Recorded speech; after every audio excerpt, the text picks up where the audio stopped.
Good afternoon. We're back in session and we'll now move to the Student Learning and Achievement Committee, chaired by Ms. Jill Kamnitz. Ms. Kamnitz.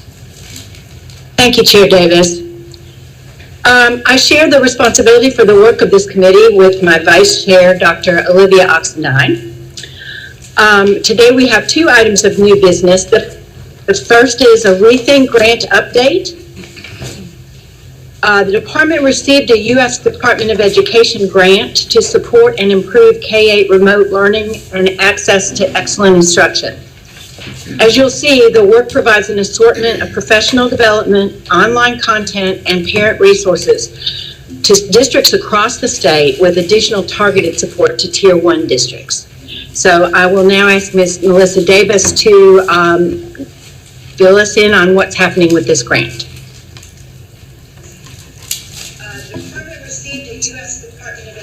Good afternoon, everybody. I'm Melissa Davis. I'm the Director of Rethink Ed, and I'm joined by our project manager, Ms. Rachel Wright-Junio. She's behind me. So I just wanted to give you an overview of where we are with this work.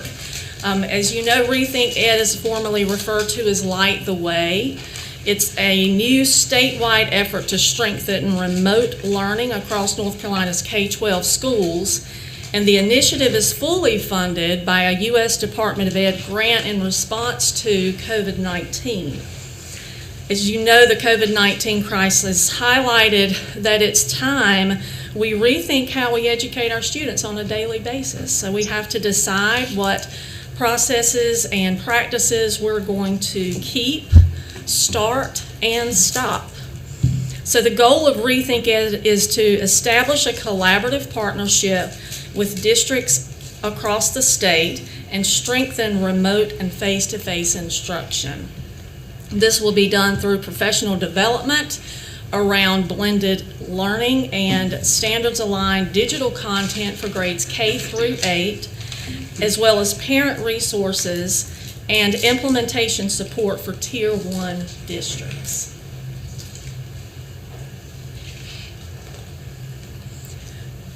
This is a large project, and it is being implemented at a very rigorous pace.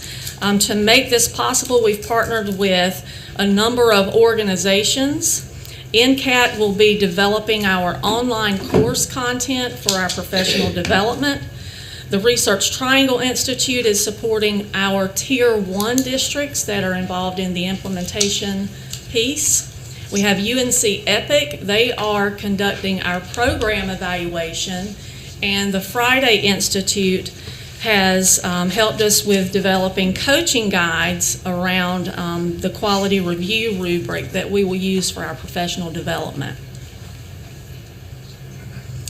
All districts and charters will have access to professional development on blended learning models, badging for the PD courses, regional support networks, stipends for badged facilitators, and access to high-quality digital content for grades K through 8, as well as parent resources.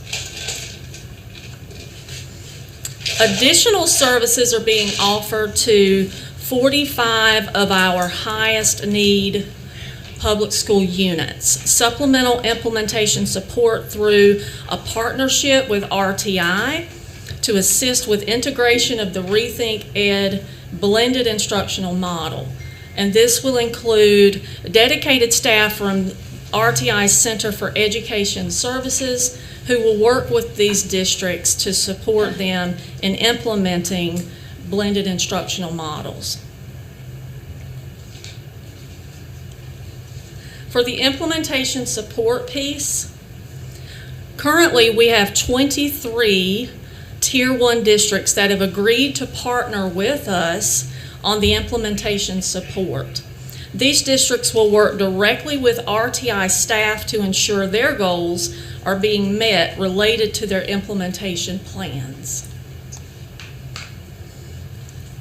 You'll see on this next slide that the focus areas are very broad here. Implementation plans are actually tailored to fit each of the district's needs. There are a variety of focus areas outlined in these plans. There's a great deal of interest around improving the quality of blended instruction. And more specifically, some examples of the key deliverables in these plans include the development of parent academies, remote learning staging plans, virtual academy needs assessments, parent toolkits for remote learning, focus groups, town halls, and virtual academy curriculum design sessions. And they all of those specific areas fit into one of those work streams that were outlined there. The professional development piece is the overall structure of the PD is aligned with a train the trainer model. There are 2 pathways for obtaining a badge. We have the facilitator badge pathway and the blended instructor badge pathway. NCDPI staff will train the facilitators, and once the facilitators have successfully completed the training and they are badged, they will begin training teachers within their respective districts. All PD is aligned with research-based blended learning models by Michael Horn and Heather Staker. We're excited and pleased to inform you that as of today, we have 42 districts and 25 charters that have signed on for the first facilitator cohort. That gives us a total of 379 individuals across the state that have enrolled in the facilitator cohort, and we will host 3 of these cohorts throughout the length of the grant. So districts can send up to 10 individuals into each of these cohorts, and charters may send up to 2 individuals into the cohorts. So we're very pleased with those numbers, and we've extended the deadline for submitting individual ambassador names for the first cohort to later this month, so we still have time for districts who may still be interested in signing on for that. As far as the content that we're developing, the content is standards aligned. It's grades K through 8, and it's being developed over the course of the grant period. Subject areas include English and language arts, mathematics, science, and social studies. And the content is undergoing development by a team of instructional designers, subject matter experts, and Rethink Ed staff. The content will be made available to all districts through Go Open NC and Canvas Commons throughout the course of the grant as it is fully developed. As of today, the 6th, 7th, and 8th grade mathematics Canvas courses and accompanying parent guides are being finalized and prepared for posting on NC Canvas Commons and Go Open NC. The plans are underway for making this created content and the resources from it accessible to districts and charters that may not have access to robust learning management systems. And the next phase of content development includes 6th, 7th, and 8th grade English and language arts, science, and social studies, along with accompanying parent guides. Finally, the parent resource component includes technical assistance webinars that will be open to all parents, because we know that from COVID-19 that many parents were at a loss in how to support their children in an online environment. So in order to build parent capacity for future learning disruptions, we'll be offering 8 of those technical assistance webinars that will focus on strategies to help their children at home. There are also parent guides that will accompany all content. These parent guides will explain the content in straightforward terms so that they can support their children's learning at home. And a parent advisory group will inform the topics covered during the webinars. And our advisory group is made up of 1 to 2 representatives per state board region. Thank you for your time today. I'm available for questions if you have any. Thank you, Ms. Davis. Questions?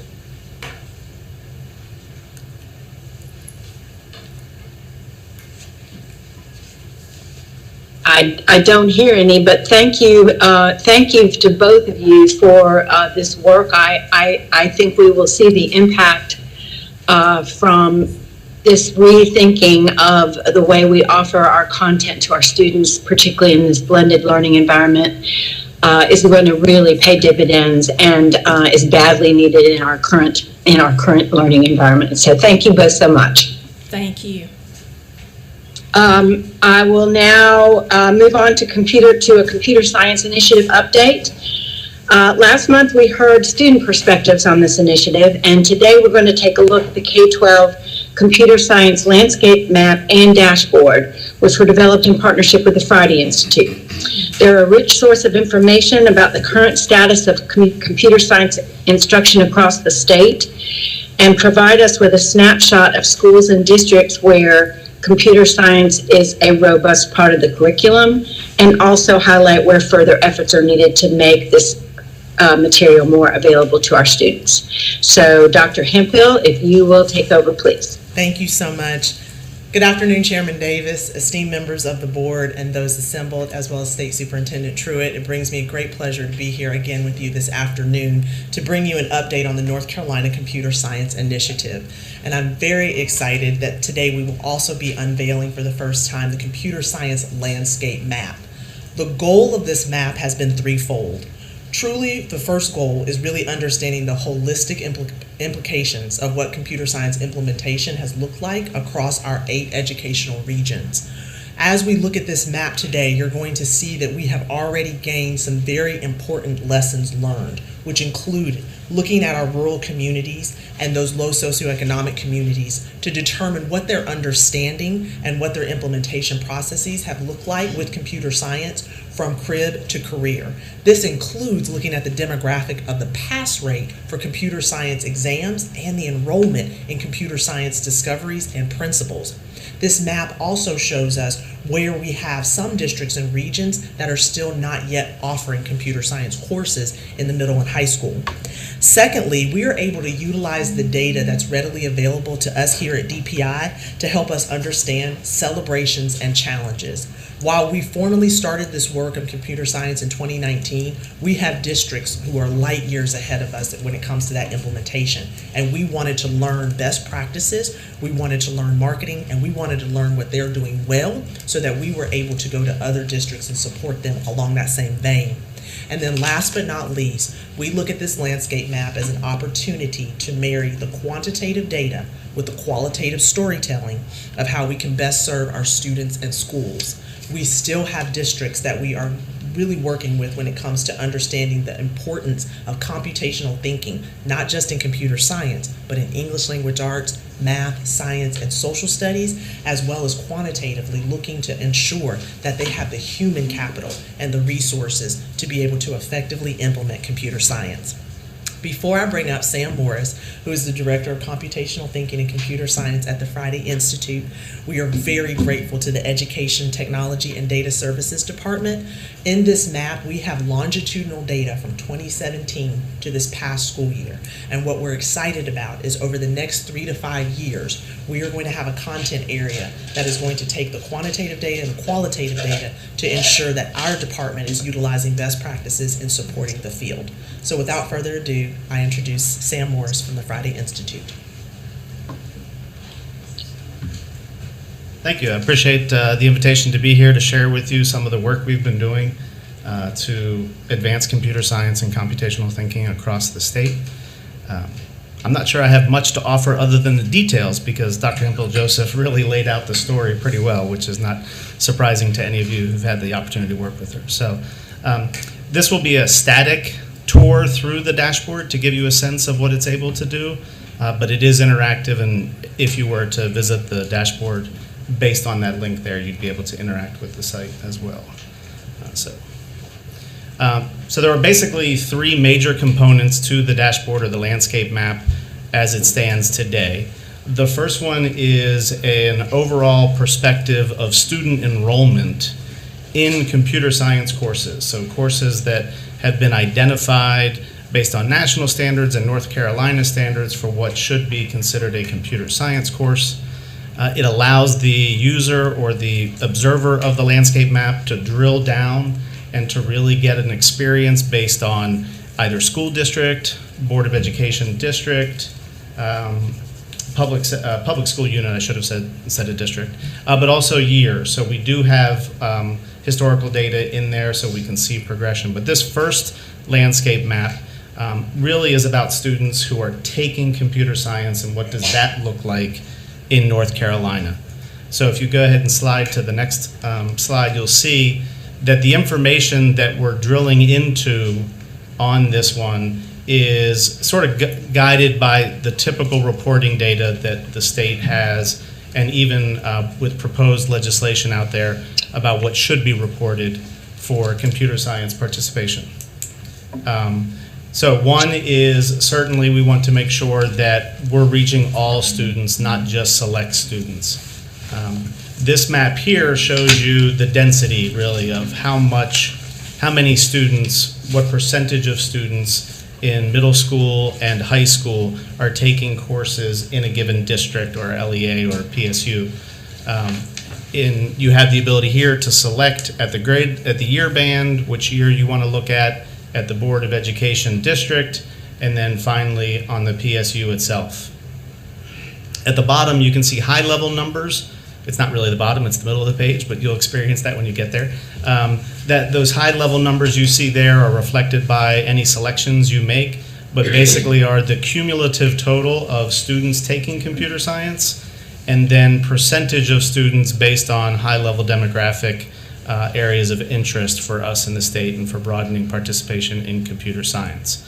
Then as you would scroll down in the experience on the web, you will see that we break out those numbers more specifically. I found where my nod is, so that's good. Now I know where I'm nodding. Thank you. So here what we do is we take a look at, again, based on your selection above, at this current snapshot, we're looking at the entirety of the state.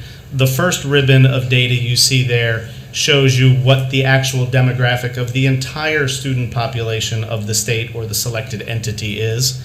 And then it compares it with the population that's actually enrolled in computer science for that year. So at a very quick glance, one of the things that you observe on this slide is how much the actual participation resembles the actual population of the state, that there aren't huge glaring anomalies in participation rate.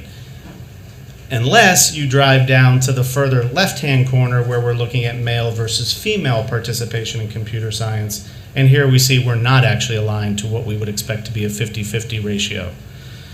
For color in terms of the type of courses that students are enrolled in, currently all computer science courses fall under CTE, so we haven't broken that out in the bar chart you see in the bottom right, but we do take a snapshot of which of those classes are at the APIB level, whether they were virtual or whether they were part of the Career and College Promise type program.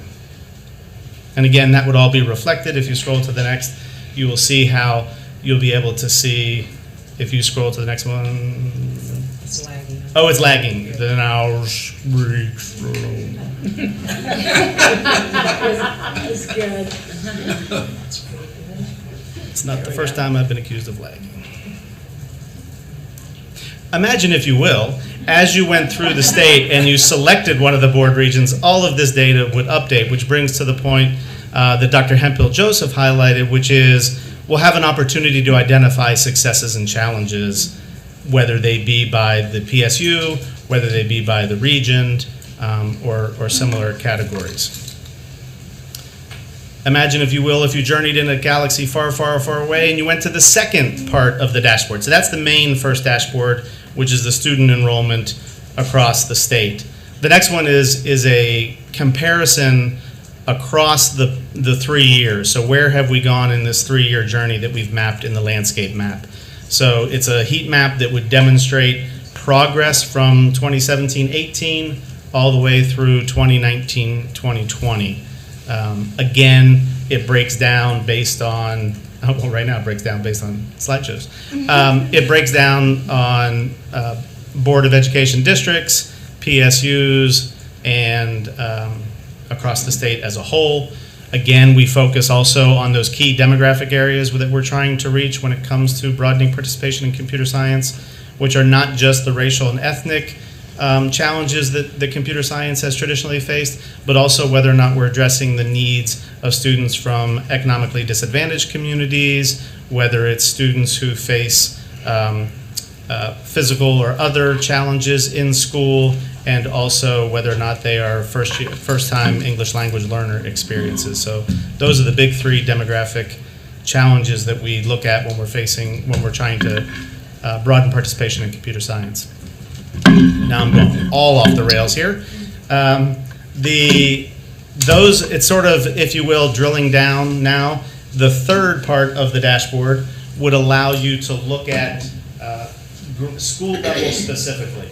So when we talk about school level specifically, we're talking about whether or not schools, well, it looks good here. So are they saying that? They're not saying that? It's really cool. They're saying that. Oh well.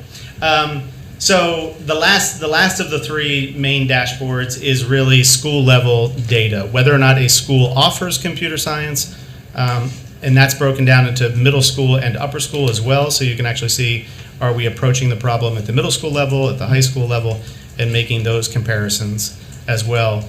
We also take a look at that level when we're talking about school level, because we can get more granular data about our Title I schools and about whether or not each student, regardless of their background or their demographic, do they have access to computer science in their community school, which is really the question we're trying to answer with the third dashboard that you would see.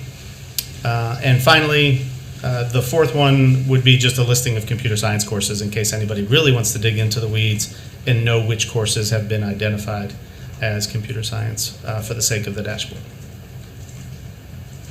Whoa, look at that. As if. So that's the actual very, very last part that I was just talking about. You can see in the bottom right there also, based on community type, whether or not students have access to computer science. Farther left would be, man, the glasses just aren't working today. Title I versus non-Title I. Bottom right was free and reduced lunch, so a measure of economically disadvantaged school populations, and then the one in the big upper right there would be the federal government's classification of a school being rural, city, and such. With that, I'll pause and take questions if you have questions about the nitty-gritty of it, but you have access to the link. It's available for you to interact with. And thanks. Nah, you're all right. Cheers. Wouldn't be a computer science presentation without a little technical chat. We hope that won't happen, but sometimes it does.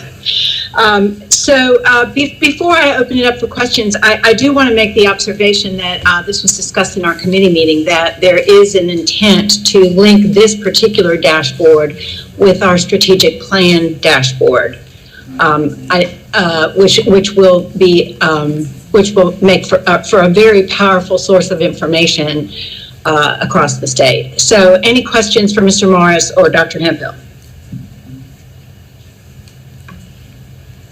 Before any questions too, it's also important to note that we want to utilize the landscape map as a springboard for conversations for districts and schools to identify next steps. And also we worked at great length to make sure that the language that we used and the data points also matched up with the West End report, so that over the next 5 years we have a really strong picture of this content area. Which is a required part of the standard course of study, correct? Yes, ma'am. Any questions or observations on this really great tool? All right, hearing none, we'll go on to action on first read. SLA 1 is State Board of Education Policy Amendment, the 2021-22 Read to Achieve Implementation Guide. As we heard last month, we'll be considering this guide in sections as they are developed according to the requirements of statutes and circumstance. Section 3 is before us today as a result of our recent approval of the Voyager-Sopris Letters contract. And it basically incorporates the rollout of letters training across the state into the guide. So Dr. Ryan, you want to walk us through this, this next round of information that we need to approve today or tomorrow? Yes, thank you, Ms. Kamnitz. Good morning, Chair Davis, Vice Chair Duncan, members of the board, Superintendent Truitt, colleagues and stakeholders. Thank you for your time as we present the final components for Section 3, as Ms. Kamnitz referenced, in the 21-22 implementation guide, as it pertains to General Statute 115C 83.4.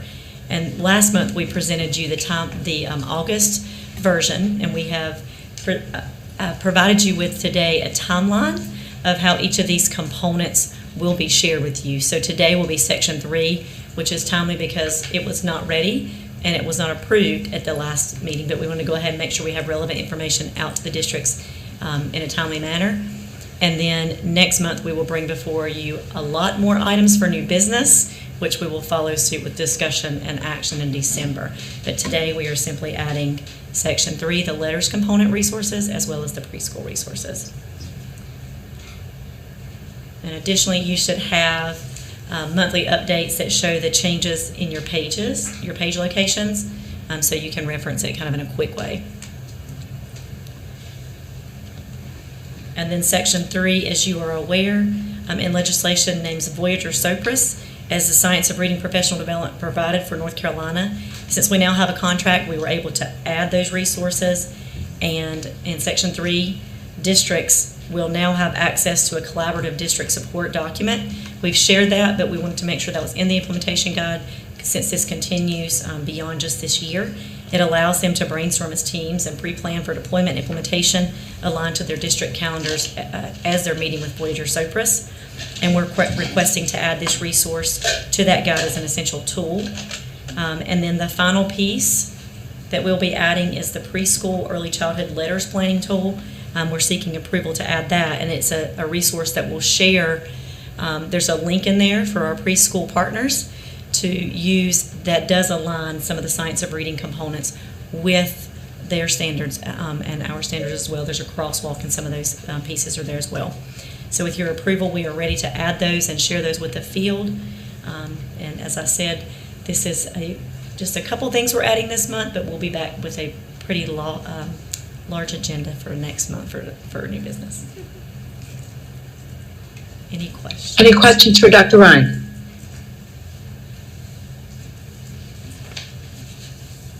Okay, thank you. Thank you, Dr. Ryan. I know we're all extremely happy to see these steps forward in this work. Our second item is SLA 2, Read to Achieve Local Alternative Assessments.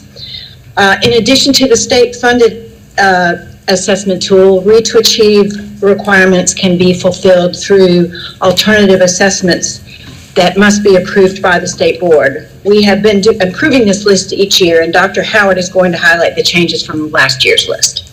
Dr. Howard. Thank you and good afternoon. So for the changes for this school year, it is name changes, and they are listed in the executive summary. The Northwest Evaluation System Measures of Academic Progress is now Northwest Evaluation System Measures of Academic Progress Growth. Scholastic Reading Inventory is now Houghton Mifflin Harcourt Reading Inventory. And FastBridge Formative Assessment System for Teachers is now FastBridge A Reading.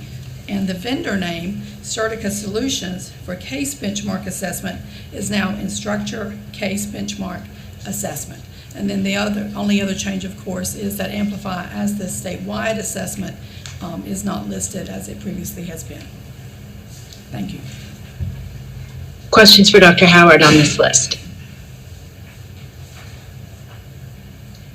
All right, hearing none. Dr. Howard, we're going to turn to you next. We have SLA 3, which is student test performance results.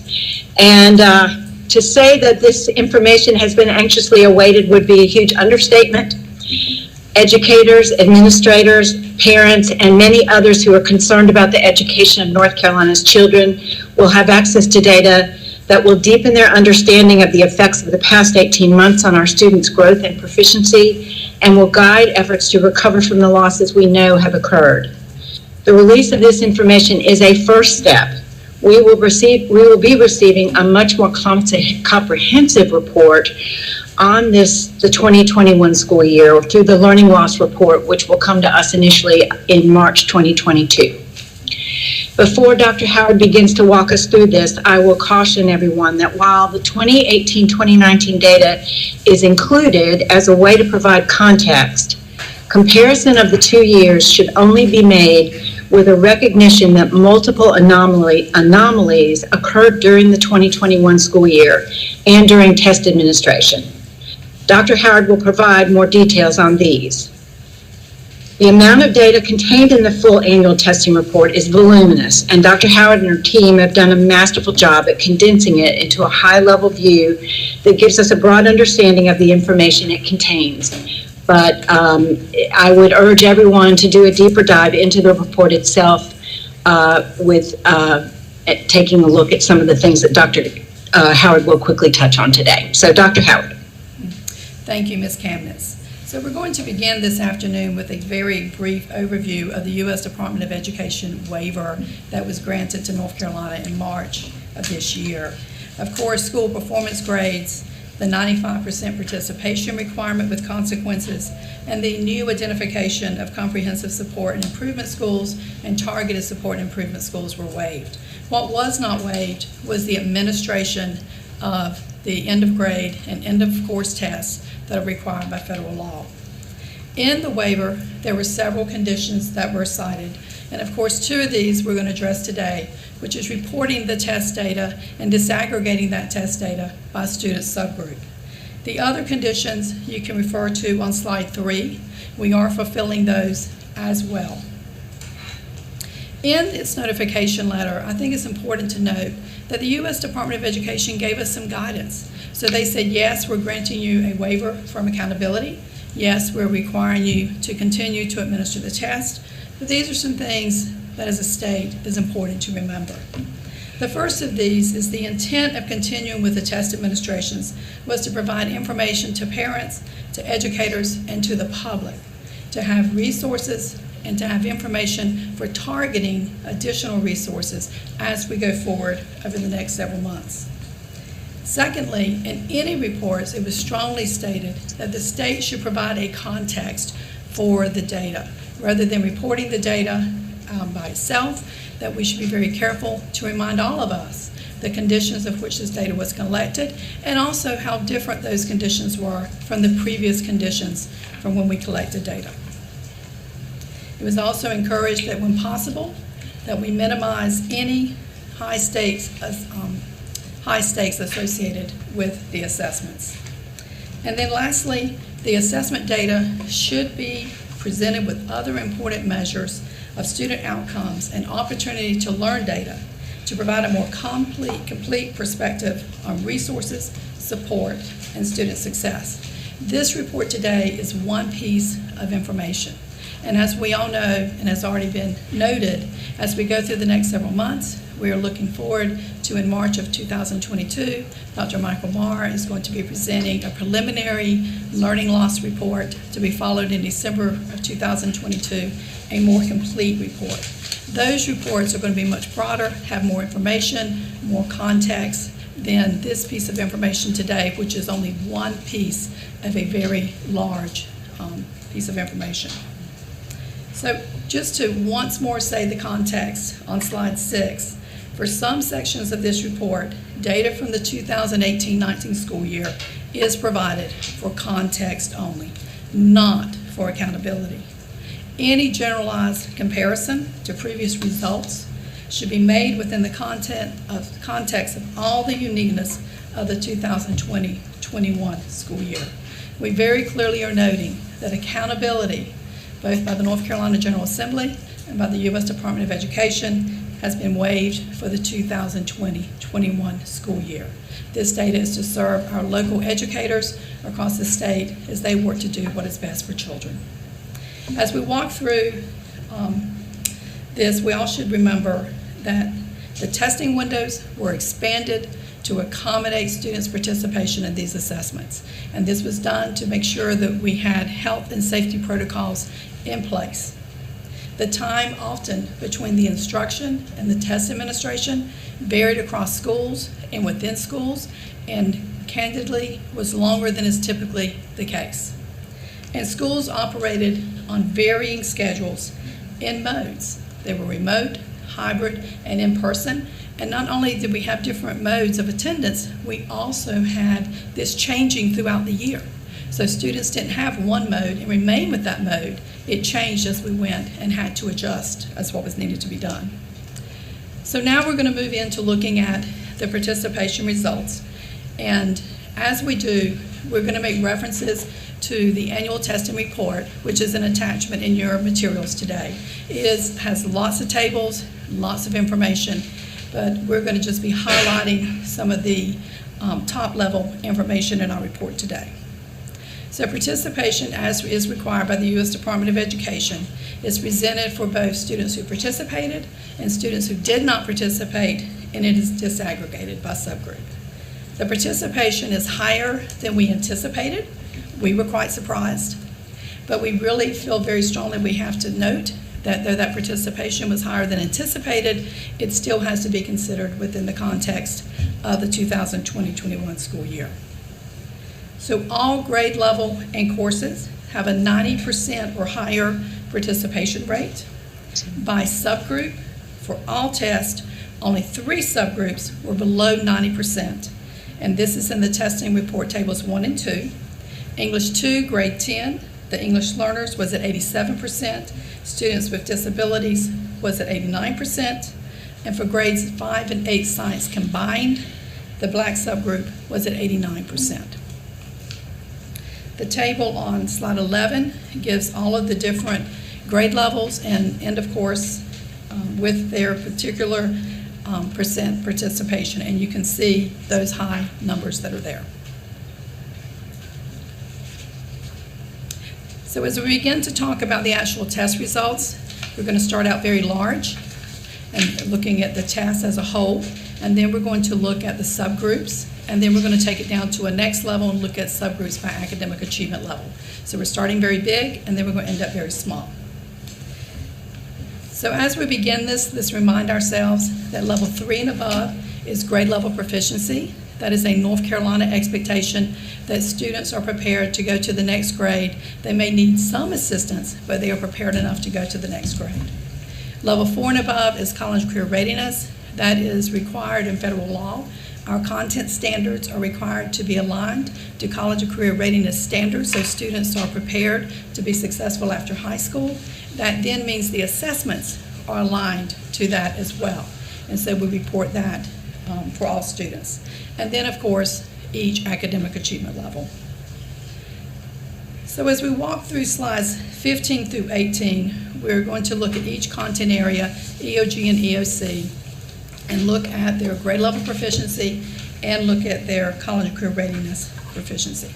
And looking at that compared to 2018-19. On slide 14, we give a range of across both grade level proficiency and college and career readiness, the largest difference from 2018-19 and then the smallest difference from 2018-19. So they're summarized on slide 14, but if we'll go to slide 15, we'll see we're going to begin with reading. And you can see here how all the bars are declining when we look at 2020-21. The highest difference was grade 6 reading for college career readiness, and that was 25.5. And the smallest was 7.4, and that was grade 8, grade level proficiency. For mathematics, the high was grade 8 at 19.9, and that was for college career readiness, and the low was a grade 5, which was 16 for college career readiness. Excuse me, I got those backwards. College career readiness and then grade level proficiency. Continuing on, The top two boxes have science, and this is for grades 5 and 8.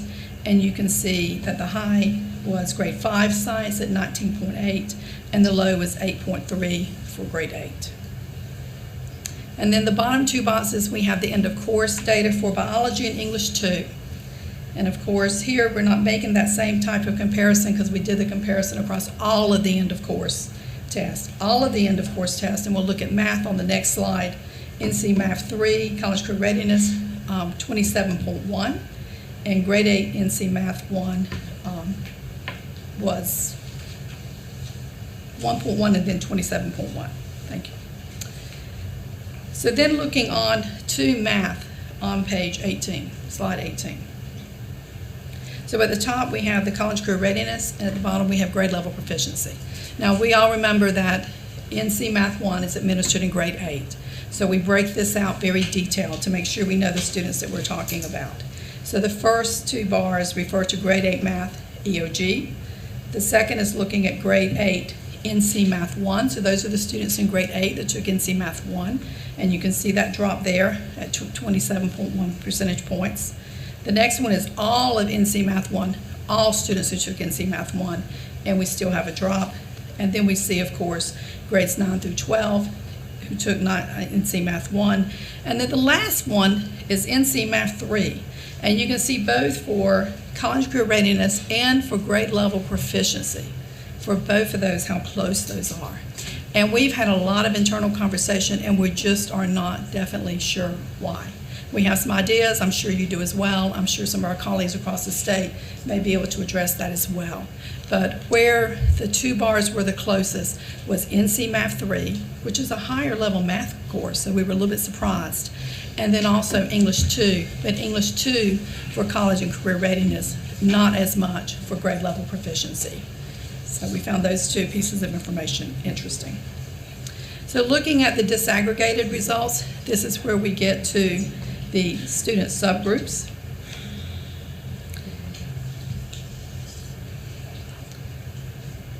So on slide 21, for all EOG and EOC assessments, all subgroups had a decrease in the percentage meeting grade level proficiency in college and career readiness, except for the Asian subgroup, and that was only on 3 tests. That was reading grade 8, NC Math 3, college career readiness, and English 2, grade level proficiency. All of the other subgroup numbers went down. So as we look further at that disaggregated results for the student subgroups, the range of the difference from 2018-19 compared to 2020-21, the largest subgroup difference between those 2 years was at 30.4. And that was a higher number. Most of the numbers, and you can see this in your annual testing report, they're in double digits, but they're more in the teens than that 30.4. So that 30.4 is very clearly an outlier. But on the other end, of course, the lowest at 0.4 is also an outlier as well. And you can see all of this in that annual testing report. As I previously said, the differences were smallest for NC Math 3, and you can see that here ranging from 0.4 to 5.6 for grade level proficiency, and 0.7 to 3.9 for college and career readiness. And again, English 2 as well had smaller differences. So going down to that smallest level, next we're going to look at the information by academic achievement level. And to remind us all that with this, we have had a shift in this state from having 5 academic achievement levels to having 4 academic achievement levels. So once we get down to the academic achievement level information, then we have to do our comparison only when we're comparing levels to previous levels. We can't compare 4 levels to previous 5 levels. So that means for this reporting, we're able to compare grade 3, because for grade 3, we continued reporting it on 5 levels for the 2020-21 school year because of Read to Achieve, so that we would be able to proceed with the expectations and fulfill that program. We're also able to do it for mathematics, because in mathematics, as you'll remember, it was the first assessments to go to the 4, and that was in 2018-19.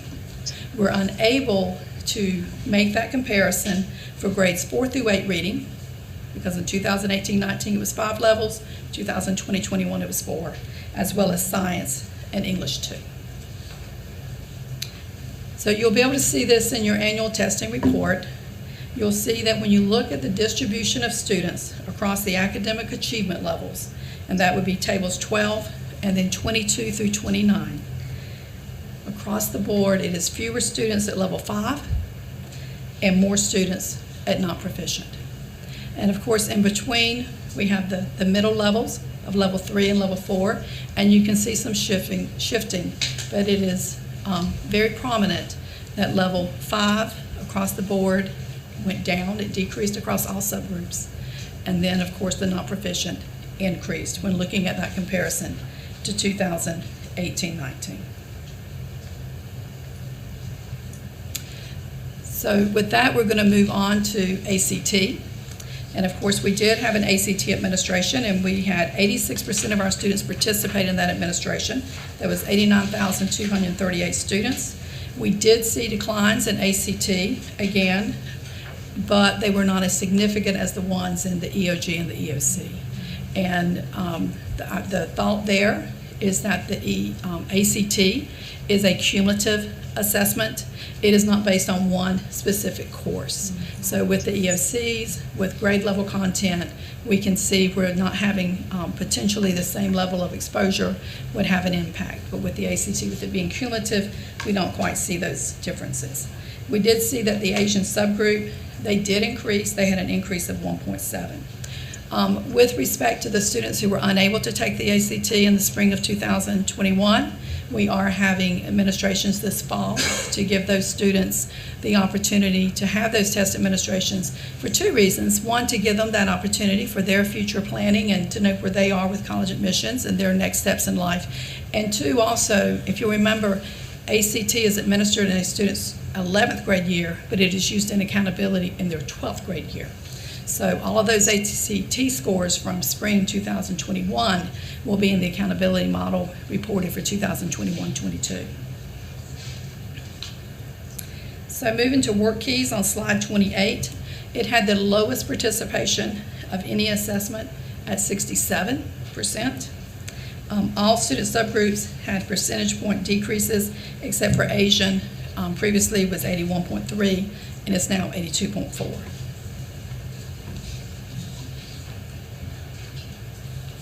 So the next area we're going to look at is English learner results.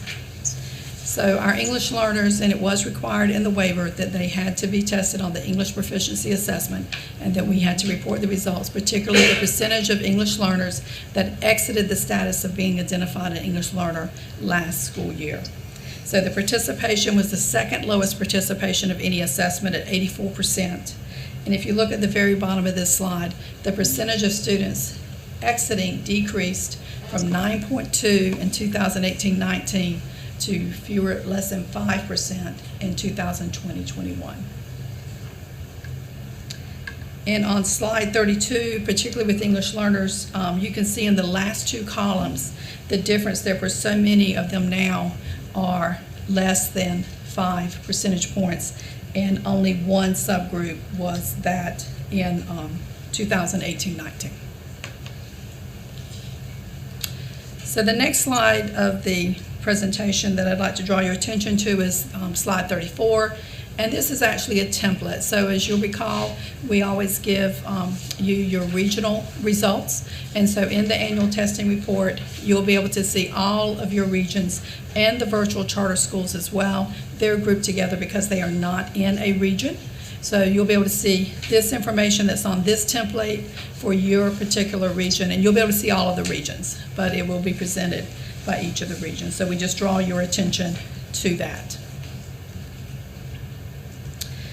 So as far as next steps go, the district level and school level data will be available on the DPI website today, so everyone will be able to go and have access to that. We then enter into a final data correction window, which will begin tomorrow and ends on September 10th. And then on October 6th, we will come back to you to present any data corrections and to give you any final numbers. So in conclusion of this part of the presentation with regard to the test data, just want to say one more time that the reporting of the data is to support local educators and parents in planning and targeting resources for the upcoming school year that we are now beginning. It is not intended to be an accountability report. Accountability was waived. It is not intended to be used to make comparisons at the school level or district level. So I will pause there, or at your direction, continue on with cohort graduation results, Ms. Kamnitz.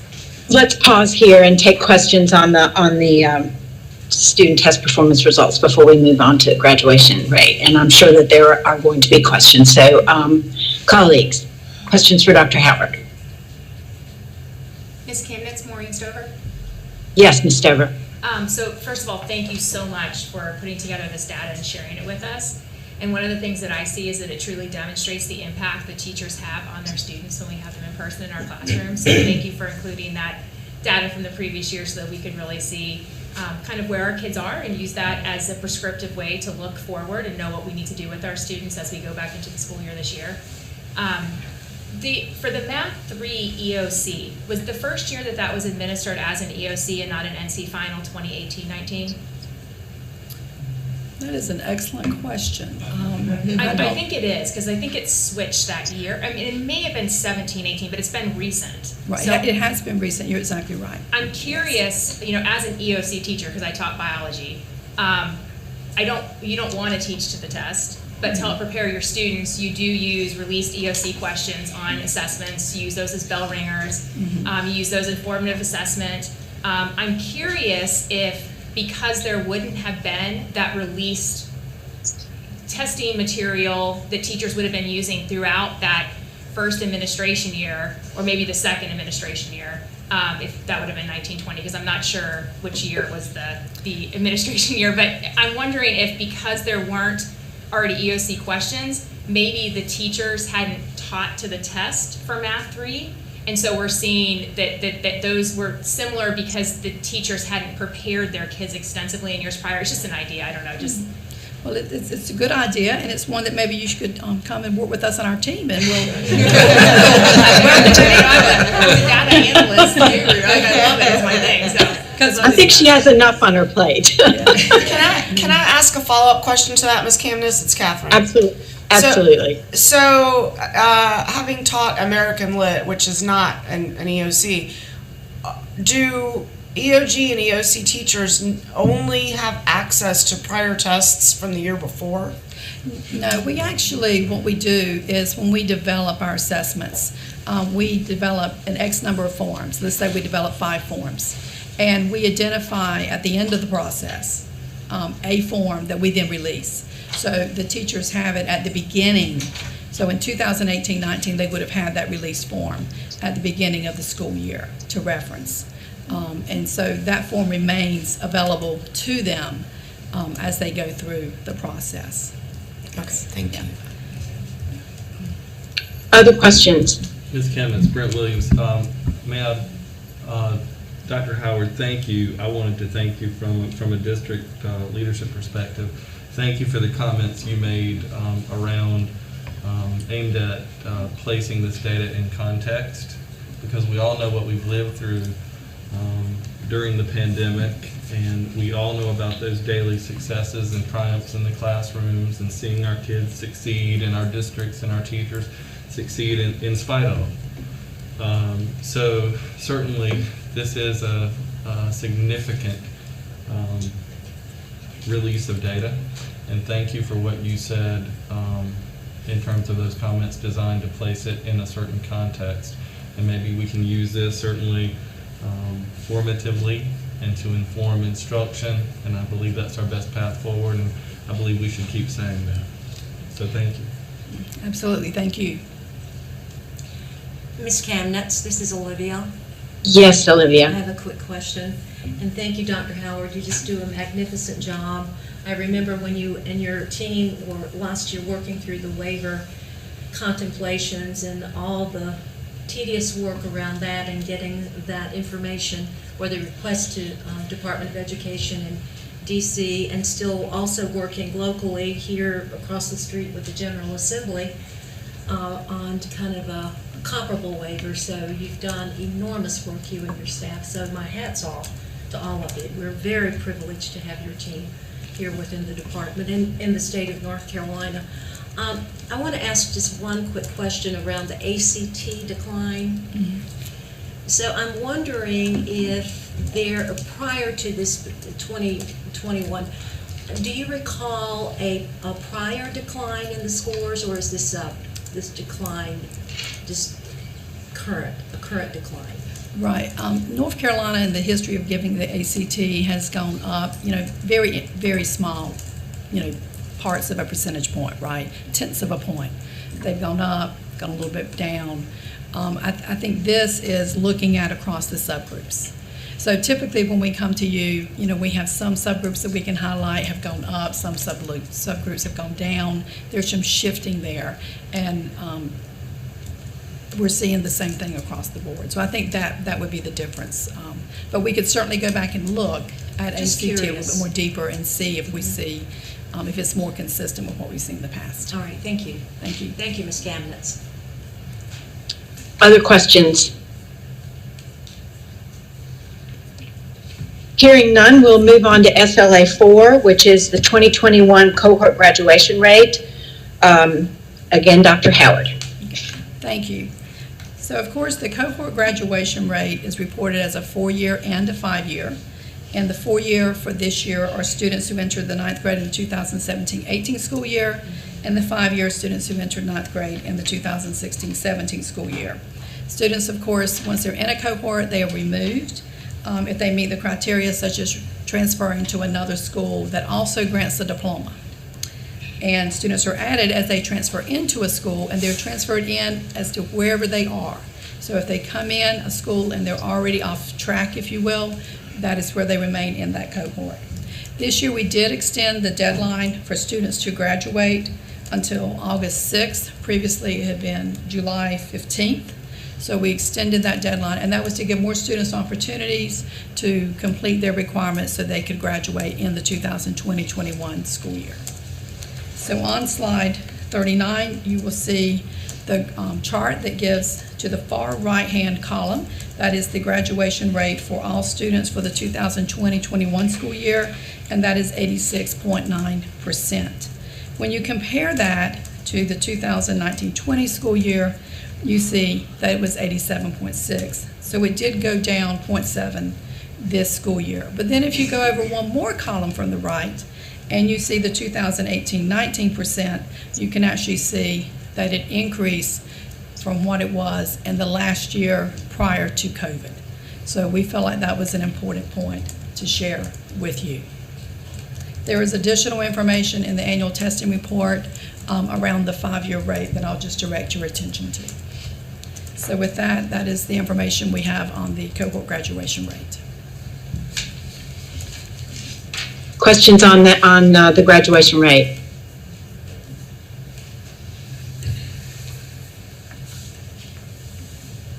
Hearing none, I will point out that those are two separate items that we will be voting on tomorrow, SLA 3 and 4.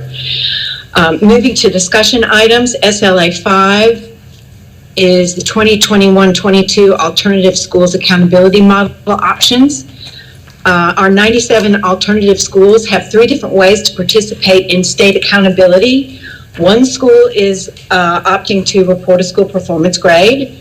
75 will report data on student achievement and growth and receive a designation of progressing, maintaining, or declining. And 21 schools chose the option of submitting their own accountability models, which require our approval. So Dr. Howard is going to talk about these for us today. Thank you. And you can see, of course, in the attachment, it lists each one of the schools, and it provides their determination of what they are going to be evaluated on. The requirement is that it must include achievement and growth, which all of these do. And we also this year spent time with all of these schools looking at their validity evidence for these indicators as is required by the rule that is now in the North Carolina Administrative Code. You all know we have gone through the rules process, and in that process, one of the outcomes of that is very particular, specific language, and that was one of the details that was worked through. All of these schools worked very collaboratively with our team, and our team worked with them, and so we're very pleased to present these to you today so you can see that we are indicating that these indicators have shown evidence of being valid and reliable for the purpose in which they're being used here. So thank you. Questions on these? Ms. Chemnitz, I do have a question. Yes, Dr. Huxton. I want to make sure that I need to understand something in the table. And I noticed this last night when I was going through the items. It had not caught my attention until last night. I'm looking at the school. There is a school that has only one student. It's in Guilford County. Yeah, I can explain it. Those schools are alternative schools where students are sent through the course of the year where they're long-term suspended. So they have an alternative, so depending upon the reporting time, they'll show no students. But as the year progresses, they pick up to have a considerable number of students, unfortunately, during the course of the year. So does that also explain the school above Yes. that with zero? Those are the two. One is in High Point, one is in Greensboro. That's very helpful. I would have had that question too. Other questions? Thank you, Dr. Howard. Thank you. Thank you. Moving on to SLA 6, which is a report to the Legislative Education Oversight Committee, Career and College Ready Graduate Program. Ms. Shaw Coltrane, this program, which is operated jointly with the North Carolina Community College System, was created by legislation to ensure that eligible high school seniors enter the community college system remediation-free. In the spring of 2021, it served almost 10,000 students, but its future is in doubt due to funding issues. I believe we heard this last year, but Ms. Shaw Coltrane will explain to us again what the problems are. So, Ms. Shaw Coltrane, go ahead. Sure. Thank you, Ms. Chemnitz, and good afternoon, everybody. It's just so great to see everybody's faces. I think it's like a box of chocolates in the building. You just like walk around the corner and you're like, oh, hi, you know, and so it's great to have folks just to see folks. Okay, so this is our annual report to the Joint Legislative Oversight Committee. And so for those of you that are new to the table, all of our advisors, though I'm sure Superintendent Williams knows about this program, this is a legislative program in conjunction with the North Carolina Community College System. They are legislated with coming up with a content that we are to teach to our high school students so they can have an opportunity to go remediation free into the community college system. If you, oh, I'm sorry. Thank you, Deanna. We have been working on this for a few years, trying to work out the implementation as well as what's the best path forward. We were able to procure the online platform that the community college system wanted us to use last year due to some extra salary reserve funds that we were able to access. So we did, even amongst all of the COVID complexities, chaos, whatever word you want to use, we did launch this platform in January. And we did have majority of school districts who tried to implement and get this going, and we were just so proud of them. So as you can see in the report, we had approximately 9,000 to 10,000 students who did experience this program. From that result, we did have some students who did earn through these modules certain test scores that did bring them closer to going remediation free to the community college, and we had some that will be able to access community colleges completely remediation free. Again, this was just initial implementation, not yet full implementation, but we are so pleased that some of our districts were able to provide this opportunity. Right now, as of today, the NROC platform is hibernating. It's gone to sleep, has been removed from NC Ed Cloud as of yesterday. We do have an agreement with this incredible vendor who really has gone above and beyond to support us to kind of hold the data steady in hopes that we are able to get additional funding. It is in the House budget, thanks to your support and Superintendent Truitt's support, Freebird and Jamie's support. It is in the House budget. We are hopeful and remain optimistic it will continue. If not, we look forward to working with the community college system to really look at maybe another model that may not cost. We do have some other added issues with not having teachers funded with this, so we really have worked with the community college to be able to integrate this content as much as possible, and so we really hope for funding so we're able to continue this. We appreciate My Future NC has also been a great advocate for this work. We hope we can provide this with some flexibilities for our districts, because of course they know and their teachers know what is best for their students. So that is the report. We do appreciate your continued support for this. This report is also going this month to the State Board of the Community Colleges as well. Questions for Ms. Shaw Coltrane?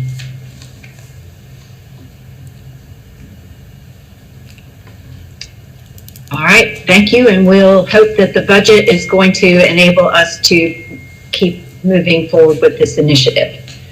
Thank you, Ms. Kamitz. Thank you. SLA 7 is a report to the General Assembly, the 2021 fifth grade career awareness program.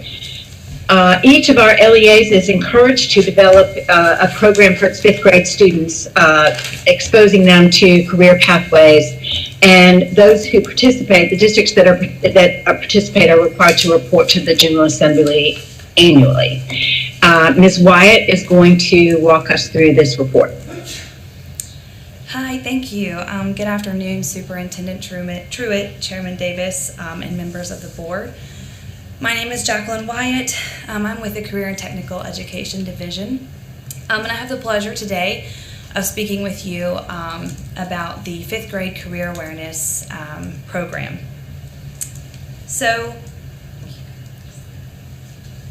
Okay, thank you. All right, so each year, each local board of education is encouraged to implement a career awareness program for students in grade 5 to educate them and create awareness around the fifth grade career awareness programs and the CTE programs in their district. While participation in a program is not mandatory for those who do generate local programs, the reporting on it is mandatory. So the objective is to collect information on program activities and student outcomes. So with that, each year, the report comes to you all by October 1st, and then to the Joint Legislative Education Oversight Committee by November 15th. The information is collected, communicated, and reported on by us, the CTE team at DPI, and so I have some exciting updates for you all. We did discuss last year that we were going to be completely redoing the survey, and so I'm happy to announce some of those things today. So some of the best practices, most common program activities we see are middle school tours, high school tours, field trips and business tours, job shadowing opportunities, and guest speakers. However, this year we did increase the survey by adding an additional component which asks for other career events. So we got some really great responses to that. All right, so we did make some changes to the survey this year. We streamlined it immensely. We went from over 90 questions to just over 30. It was quite a cumbersome process for lots of folks, and we wanted to decrease the time they spent taking the survey, the questions, all of that. And we also wanted to ensure that the data we were getting was not duplicative. So we updated the survey questions to decrease data duplication. And then we changed the survey format. All right. So some of the statistics we can happily report on is 98% completion by PSU. So that's pretty big. Last year it was 96. So this year, 67% of schools reported the 5th grade career awareness activities. This was heavily impacted by COVID-19. However, I will say last year it was 70% and this year it's only 67%, so it's not that big of a drop. The decline we saw was mostly in those best practices I mentioned earlier. So the middle school tours, the high school tours, we saw lower numbers there. But folks did report that they were still doing their 5th grade programs. All right, so the last piece is the best piece. We added a new component this year, which prompted educators, CTE directors, whoever was filling out the report, to add in student or teacher comments. So some of them are, and this one was in all caps, I like that I can make money in a career and give a large portion of it back to the community and those that need it. Another one was, so these are directly from 5th grade students. A career I'm interested in is zoology because I love working with animals. Wow, Disney would be a fun job, and I didn't know my mom spent this much on groceries. Yeah, and then that same student asked if they could use coupons. So we like the information we got back this year, and today is before you as a discussion item, and next month as an item to be sent to the General Assembly. So that's it. Are there any questions for me? Questions? Ms. Kamens? Yes.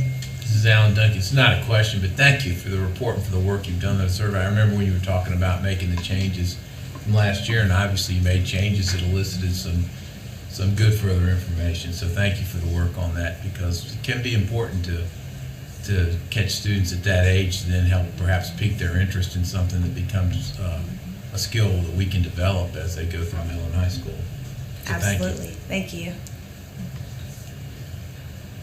You know, that brings a question to my mind. It'd be interesting to follow the students who had this exposure in 5th grade through the rest of their K-12 schooling and to see if it made any difference in their course choices and their credentialing. And I don't know if there's any way to do that, but it'd be interesting to see if it had an impact.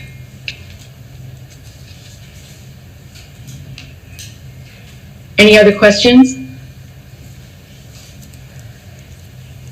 Hearing none, we have 2 consent items tomorrow. The first is SLA 8, which is a report to the General Assembly. It's the Founding Principles Report. Dr. Carlin is here to answer questions if needed, but this is a report that's required biennially, and it basically outlines the work that DPI has done over the last 2 years in supporting districts and schools with the implementation of this new course. Dr. Carlin, anything to add? I think she may not be on, I'm not sure. Questions?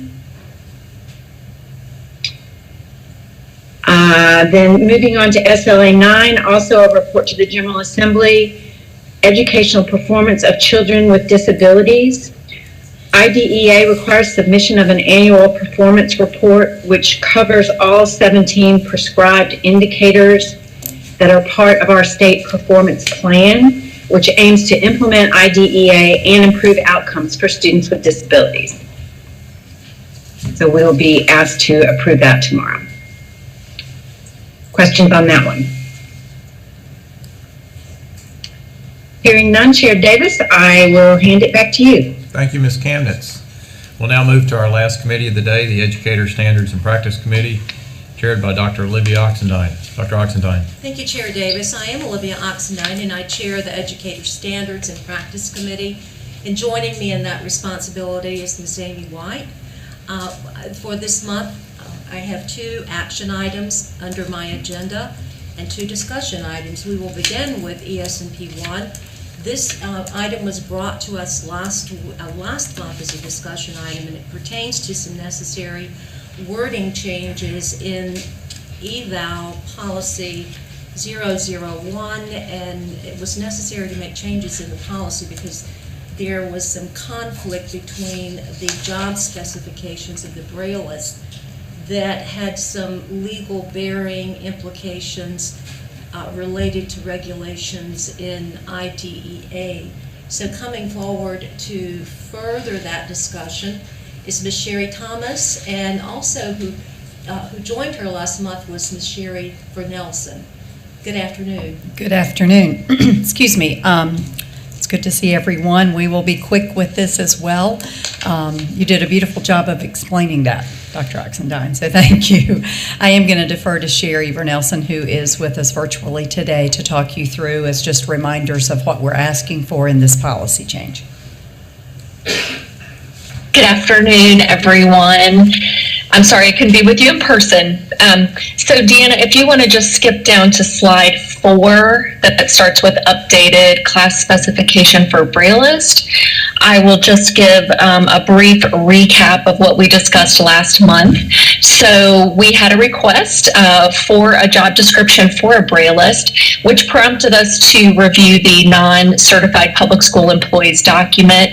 And as Ms. Oxendine said, it demonstrated to us some language that could be problematic for a public school unit, such as a Braillist would instruct students learning and using Braille, but the instruction of Braille should be done by a teacher of the visually impaired, a licensed teacher of the visually impaired, because that would be considered specially designed instruction for a student with a disability that has an IEP. And then, Deanna, you can go to the next slide then. And so upon review of that document, we also just saw some things that really just needed to be updated, or that we felt would more accurately reflect the nature and illustrative examples of work, along with the knowledge, skills, and abilities, and the suggested training and experience. So we are not recommending any change in salary grade, but I think you have the document that would show you the suggested changes we've made to that classification. So that is really it.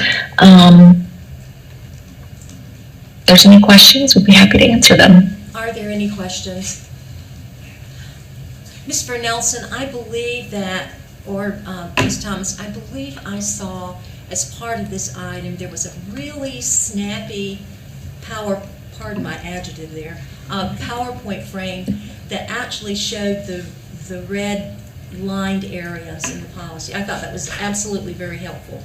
Yes. Oh, good. Thank you. It's in the slide deck so you could see the additions, because that policy is written a little differently than a lot of policies that we bring to you. This was a way for us to show that. So glad that was helpful. It was very, very helpful. Good. Questions of my colleagues or comments? Advisors? So this is coming forward tomorrow for a vote and approval. Thank you very much. Thank you. The next Thank item, you. And thank you. The next item under ES&P is ES&P 2, which pertains to the advanced teaching roles and teacher compensation request for approval. The RFP is going to be released very soon, I think in about 2 weeks. Last month we were updated on just a discussion about policy, about possible enhancements to the RFP. So coming forward today is Dr. Tomberlin, who is going to take us further into that, even though it's an action item, a little bit more discussion around those enhancements, where they appear in the rubric, and any other details pertaining to this item. Good afternoon. Good afternoon. Thank you very much. Good afternoon, board members and guests. So, Dr. Townsend-Smith, if we could skip to slide 11 on this. Last month, I reviewed with you the purposes of the Advanced Teaching Roles program and promised to bring back some revisions to the RFP that would help the program align more closely with State Board of Education strategic goals around equity and diversity. And so I would like to just share with you those revisions that we have made to the RFP, and of course these would be DPI's recommended changes, and so the action item here would be to rather accept those changes or reject them and use the RFP that we've used in the past. And that RFP is going to be issued on the 15th of this month. So on the RFP purpose of the program, this is a narrative that outlines the purposes as articulated in the legislation. This particular piece right here that on the slide is where we spoke of the integration or the alignment between the program and the State Board of Education goals for equity and diversity. So that's just included in the narrative of the RFP so that districts understand this added dimension to the proposal process. There is also the rubric, so how we grade, for lack of a better term, the quality of the proposals that are submitted. We are going to use this rubric, and there were two places where we felt modifications to the rubric were in order, and that's in the qualifications for the positions. And you can see in the strong and the excellent, we've added the amended language there, underlined in red, to highlight the use of quantitative measures or objective measures to ensure that all qualified applicants have equal access to these positions and these roles. And then in the next part of the rubric that we modified was leadership outcomes. And you can see here at the bottom, we've incorporated all those elements that were part of the State Board of Education strategic goals. And then the plan is evaluated on how many of those elements they incorporate into that. So you can see as you go across, a weak application would only contain one of those elements, all the way up to excellent that would contain, they incorporate all four of the strategic goals of the State Board of Education. And those are the modifications to the RFP, and I'm happy to take any questions about that. Are there questions? Comments? I have a question. Sure. If I may. Go back to the frame that pertains to the 4 areas that make up the rubric for leadership. There we are. So, if I were writing this proposal in an LEA, I would make sure that each one of those elements are located in my proposal. That would get you the most points, yes. Right, because they seem reasonable aspects that one would expect, period, in an RFP. So my question is this: what if all of your proposals are strong in all 4 categories? What will be the marker of difference? Well, so this is a great question about the process we use for this. So we use raters that some are located within DPI, within the agency. None of them are in educator recruitment and support. So we stay out of the evaluating process. So a number of them are from the agency. A number of them are from educational nonprofits around the area. We leverage a lot of people with expertise. Some may be deans of EPPs that are very gracious and give us the time to rate these. They rate them independently, and so we bring them back together. So we haven't had a situation where we've had ties across the board that everybody gets the same rating. Generally, there is some differentiation there. Mm-hmm. But to your point, I think these are concepts that most people think they're doing. What we're challenging them to do is to articulate that and make it explicit, which is a little more difficult to do. And so the quality or the degree to which they're able to the description to describe how they're going to implement this explicitly should be the differentiator. So it would be the quality of writing and conveyance, probably. Well, I mean, quality of the writing, I don't know as much as quality of the inclusion of specific practices that they will employ to achieve those outcomes. We're not going to count them off for split infinitives or anything, or comma splices. Well, that's reassuring. I haven't studied that since 10th grade. But no, those were the points that, as I was reading over the rubric, I looked at those 1 through 4, and I thought to myself, seems like any RFP, I would expect any RFP to contain those elements. So what would be the mark of distinction, I suppose, is what I'm grappling for. Well, so one thing in particular, I think, with this is how is the Advanced Teaching Roles program, and I'm thinking of number 4, Roman numeral 4 down there. I think beginning teacher support programs in districts are largely generic.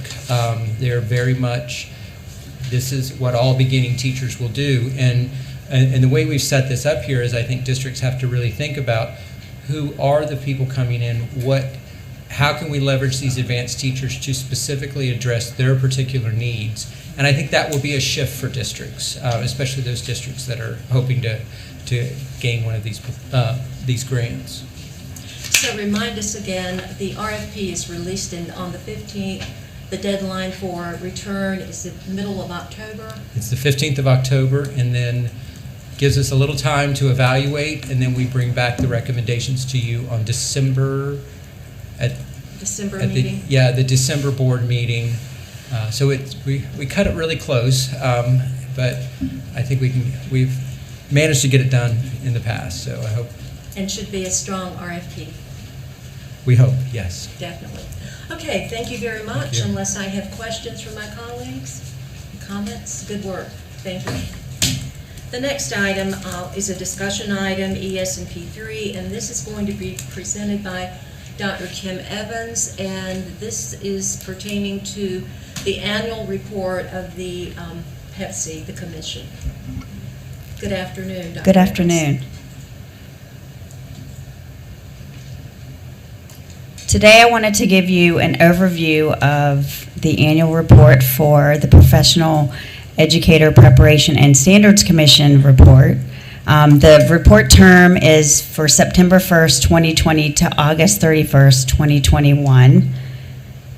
And I'm going to go into the overview first with a legislative requirement. And this comes from Session Law 2017-189, or as we know it, Senate Bill 599. And it lets us know that we need to submit the report by December 1st of each year. And it must go through, of course, the State Board of Education, but then ultimately go to the Joint Legislative Education Oversight Committee to give them an overview of what's going on with PEPSI.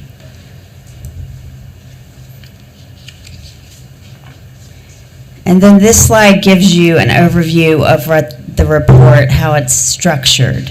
So it goes through introduction all the way into future subcommittee work, and I'll go through these different parts throughout the presentation. First, I'll dig into membership updates, and I'm going to just have a few reminders about membership. That Session Law 2019-122, it allowed membership to be staggered every 2 years.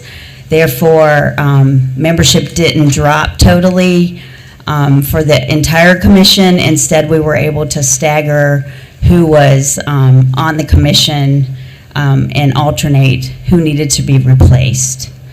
And then also that current members have terms ending either August 31st, 2021 or August 31st, 2022. And also, I wanted to reiterate that the membership is selected by the legislature. So in no way, shape, or form does the department or the State Board of Education able to provide any of those membership selections. So the recent members that left as of January 2021, Mr. Andrew Lacus, who was Executive Director for Teach for America, Eastern North Carolina, he was the designee for the former State Superintendent Mark Johnson, and he was replaced by our current State Superintendent Catherine Truitt. And then Mrs. Glenda Jones, as of March 2021, she was the Assistant Superintendent of Human Resources and Communications for Cabarrus County. She retired, so we are seeking her replacement currently. And then those memberships that are ending as of August 31st, 2021, the first four, Dr. Penfield, Dr. Bullock, Dr. Graham and Dr. Fleming are up for renewal. And as a quick update, Dr. Graham has been approved to be renewed for PEPSI.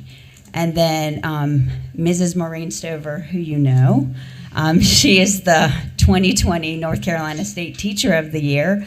And the State Teacher of the Year has a year term, unlike the rest of the PEPSI Commission members, that they have 2 years, but she has a year membership as the State Teacher of the Year.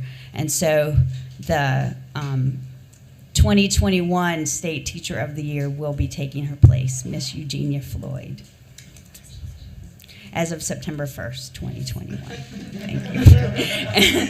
And then Mr. Tabari Wallace, as you know, he has joined DPI, and he was the principal seat. He was filling the principal position, or the principal seat for PEPSI, and so now that he is with DPI and no longer a principal,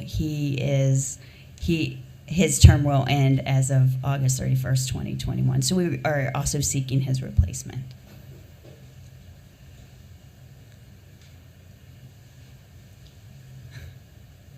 And then the next slide gives you an overview of that PEPSI membership. So you'll see who's pending renewal and then where the vacancies lie at the bottom. Next, I'll go into PEPSI meetings. So we have monthly meetings and we also have subcommittee meetings. And we had 42 meetings total for the 2020-2021 year, and then 30 of those were subcommittee meetings, and they ranged in topic from concerns due to COVID, such as student teaching placement, and then also the Foundations of Reading assessment update, and that is ongoing work. And then also ongoing work that has been happening in full force is from the North Carolina Pathways to Excellence for Teaching Profession subcommittee work, and those 4 subcommittees are listed right there. And so that work will also be continuing. And then we have also had 12 monthly meetings. So we've been quite busy.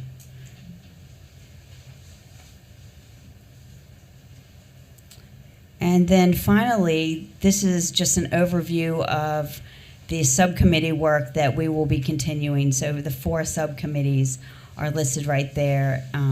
And it points out what the duties are and priorities, and hopefully in the particular order that we are also following that work.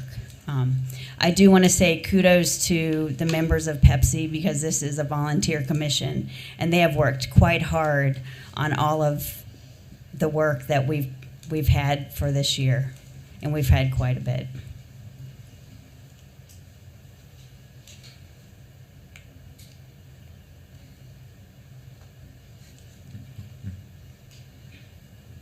And lots of questions according to the final screen. And I'm going to join you in kudos, because and I'm going to say kudos to you, Kim, Dr. Evans, because I see emails coming across my bank of emails a lot, and this is it's indicative of the coordination that takes place to make sure that all of the subcommittees and PEPSI and anything related to PEPSI, Dr. Evans does a great job keeping everybody together on that, so thank you. And to Dr. Miller as well. I do have a suggestion, and it is, I think it might be useful next year when you prepare this report to give some kind of status in terms of when work is completed. Maybe it comes to the State Board for Policy Development. Maybe to add that component to the report. It could be something that goes over to the General Assembly for legislation. It could be a policy revision. It could lead toward, I don't know, maybe a special program or initiative. Such as the final steps to a particular policy. Yes, because the work the PEPSI does is enormous.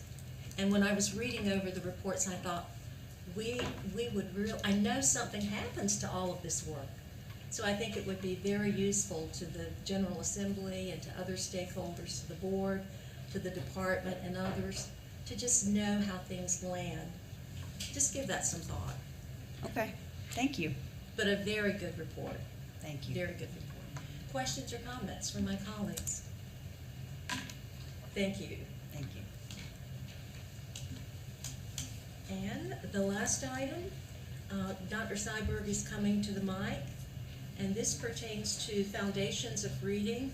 This is number 4, and it's also a discussion item, and it falls in the category of LIC. And number 3, as you know, from the discussions that we've had, we are going to have two reading foundations tests posted to our website. One is the current one is 090, the new one is 190.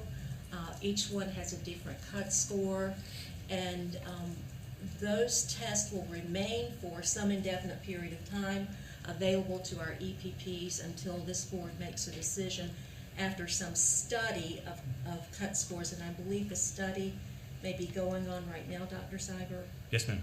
So you can take it from there. Thank you. Good afternoon, board members. Pearson, who is the company that provides the current Foundations of Reading test, which North Carolina uses for licensure, as Dr. Oxendine mentioned, which we also know as 090, they have worked to update that test. So now there is a new test out there. So there's an old Foundations of Reading test, 090, and a new Foundations of Reading test, which is 190. The big difference between the old test and the new test is that the new test contains all the content related to the old test, plus an additional section around science of reading. And the science of reading component is important in our state because there's been interest in incorporating research-based early literacy strategies from the new superintendent, the General Assembly, and the board. And the initial traction around the incorporation of science and technology, or science of reading, into educator preparation program curriculum goes back all the way to the spring of 2020. That was when the Literacy Task Force came to the board and brought those recommendations, which were ultimately approved. So these are things that the idea of including science of reading as a component in the test certainly makes sense and needs to be explored. So the reason that we're bringing this to you now is that the Pearson website, where people go to sign up for this test, this Foundations of Reading test, as of August 23rd, lists both the old test and the new test.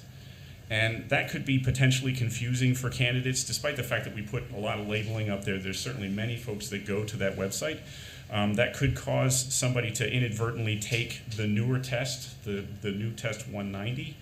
And that's currently not approved in North Carolina. And so that would result in them having to go back and take another test in order to be in compliance with North Carolina.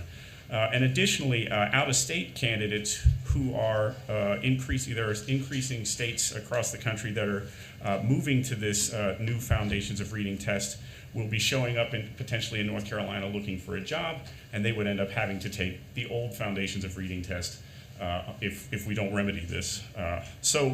If you go to the next slide, a short-term solution to this challenge that has emerged from this website page that we don't have immediate control over is for the board to allow both the old and the new test to be accepted for elementary education and ECGC for in-state and out-of-state applicants. And the reason I say this is short-term is because the Professional Educator Preparation and Standards Commission, they've convened a group of literacy stakeholders to review this new Pearson test, as well as other testing options that are out there, to see what is the best test to fit North Carolina's needs and include science of reading in them, with the idea of formally making a recommendation to PEPSI to consider, which ultimately would come to the board for consideration. And that's the idea to ultimately replace the current 090 Foundations of Reading when that process is finished. But that process takes some time. And so in the immediate short term, the recommendation is to include both of those tests for the short term. Now, as for setting a cut score for the new test, the new 190 test, the recommendation from PEPSI is to leverage the same process that was used to establish the cut score for the existing test that we've been using for some time. In the old test, the 090 test, to set the cut score, North Carolina took the Pearson's national benchmark on the test, and that was a score of 240 on a 100 to 300 point scale. And then they applied one standard error of measurement to it, which was an 11-point spread that resulted in the current North Carolina cut score of 229. That's how they arrived at that initial score. So if we apply that same logic to the new score, the new test, to set a cut score, we would start with the national benchmark on that test, which is also a 240. And when we apply one standard error of measurement, that is a spread of 7 points, and that ultimately arrives at a cut score recommendation of 233. So the formal recommendation to you all from PEPSI is to allow for both the current Foundations of Reading test, 090, with a cut score of 229, that's the same as it's been, and the new Foundations of Reading test, that's test 190, with a cut score of 233 to be accepted for elementary and ECGC in-state and out-of-state initial applicants, and hold that in place for the next 2 years and make it effective as of August 23rd of 2021. That was the point at which confusion could potentially have occurred on that website. This would allow PEPSI to complete its review of testing options available that include science of reading in them for a more permanent solution. It would allow EPPs to adjust and update their curriculum, and the backdating, as I mentioned, accommodates anyone who may have accidentally or inadvertently taken the new 190 test and then end up, resultingly having to take that other test again in that error. Very good. And questions, comments from my colleagues? So let me make sure. So I'm hearing you say that all of this is effective August 23 this year, and will be in effect, one of the tests, 090, will retire in 2023? Well, the idea is that, when we talked with the deans on the PEPSI commission, changing the strategy and the curriculum and all the nuances within all the courses that occur in an educator preparation program does take a little bit of time. It's also not uncommon as we move from one test to another to allow a little bit of time to happen in between those tests where they might maintain two tests simultaneously and then ultimately drop the older test. So in this case, what we're seeing is, this anticipation from the recommendation from PEPSI is to hold the existing strategy in place for 2 years, knowing that the new Foundations or Science of Reading is going to be incorporated in some sort of a test going forward, and that they should all be preparing for that, incorporating the curriculum as they have been working towards that since spring of 2020. And that's sort of the thinking behind it. Very good. Any questions or comments? If none, thank you so much, Dr. Seiberg, and that concludes my report for this month. Chair Davis. Thank you, Dr. Oxendine. Many thanks to board members, Superintendent Truitt, DPI staff, and other contributors participating in today's meeting. This concludes today's committee updates. Before we move into closed session, I'd like to turn to our superintendent for a statement. Superintendent Truitt. Thank you, Chair Davis. This week has been a very difficult week for many students, parents, teachers, administrators across our state for many reasons. But unfortunately at lunch today, we learned that there was a second school-related shooting this week in our state.